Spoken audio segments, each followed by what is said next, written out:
તો આજે ભરવાના છે એ પક્ષીના હાંધા. તો જો લાદી નખાઈ કમ્પ્લીટ થઈ ગયેલી છે ને હાંધા ભરવાના હોય તો એ પક્ષી બનાવવાનું હોય. ને પછી બપોર પડી ગયો તો શરીર ભરતા ભરતા ખબર જ ન પડે જમવા આવી ગયો. ને આ બેને તો જમી લીધું. એટલે ભાઈ ઠામડા લે આ તો એ ઠામડા લઈ શકી દીધું. એટલે પછી જમી કરીને હું આવી ગયો કામ ઉપર. તો કુકાભાઈ અમારે સોડા પાવા આવ્યા.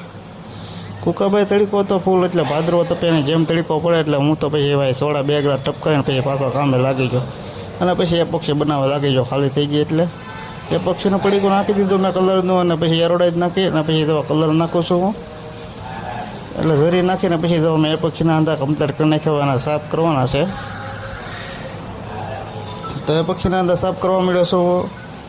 અને પછી જો અમારા ધરુભાઈ ચા લઈને આવી ગયો છે. ચા પાણી લઈને આવી ગયો. અને પછી અમે તો આવી ગયા નાસ્તો કરવા. તો અમારા બલ્લુભાઈ કે ચાલો હું નાસ્તો કરાવું.